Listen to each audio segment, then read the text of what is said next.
പേര് Lovely Sebastian. ഞാൻ പാതിരപ്പള്ളിയിൽ നിന്നാണ് വരുന്നത്.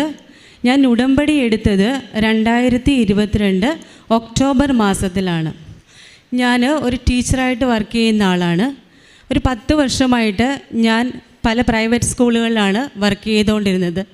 അപ്പോൾ തീർച്ചയായിട്ടും എനിക്കൊരാഗ്രഹം ഉണ്ടായിരുന്നു, ഒരു ഗവൺമെൻറ് സർവീസിൽ ടീച്ചറായിട്ട് വർക്ക് ചെയ്യണമെന്നുള്ളത് എൻ്റെ ഒരു ആഗ്രഹമായിരുന്നു. അപ്പം ഞാനത് കർത്താവിനോടും മാതാവിനോടുമൊക്കെ നിരന്തരം പ്രാർത്ഥിക്കുമായിരുന്നു. പക്ഷേ ഞാൻ ഇവിടെ വന്ന് ഉടമ്പടി എടുക്കണമെന്നൊന്നും എനിക്ക് തോന്നിയിട്ടില്ലായിരുന്നു. എൻ്റെ മനസ്സിൽ അങ്ങനെ ഒരു തോന്നൽ വന്നില്ല.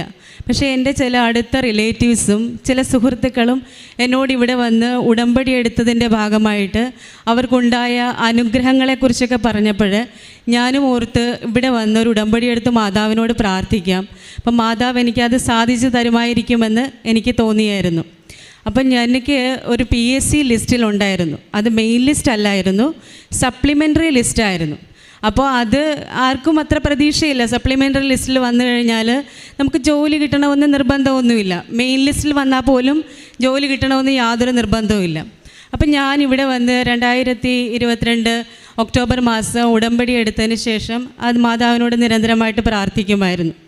അപ്പോൾ ഇപ്പം ഞാൻ ലിസ്റ്റിൽ വന്നിട്ട് ഒരു 2-3 വർഷം ആവാനായിട്ടായി. അപ്പോൾ എല്ലാവരും പറഞ്ഞു, ഇനി ആരെയും തന്നെ അങ്ങനെ ലിസ്റ്റിൽ നിന്ന് ഇനി വിളിക്കാൻ ചാൻസ് കുറവാണ്.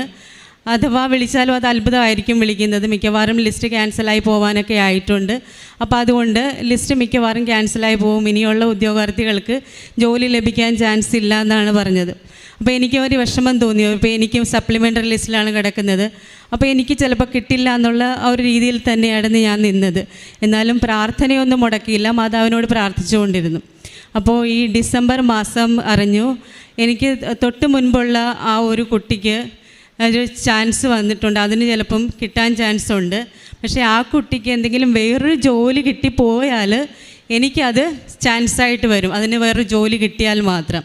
അപ്പം ഞാൻ ഓർത്തിനി ആ കുട്ടിക്ക് വേറൊരു ജോലി കിട്ടിയാലല്ലേ എനിക്ക് ആ ജോലി കിട്ടുകയുള്ളൂ.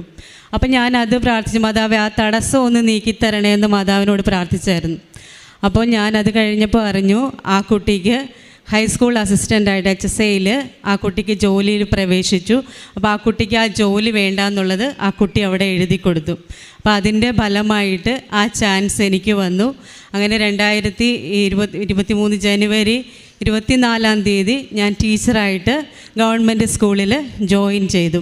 അപ്പോൾ മാതാവ് എനിക്ക് വേണ്ടി ആ തടസ്സമെല്ലാം മാറ്റി എനിക്ക് ആ ജോലി തന്നതിന് മാതാവിനും ഈശോയ്ക്കും ഒത്തിരി നന്ദി അർപ്പിക്കുന്നു.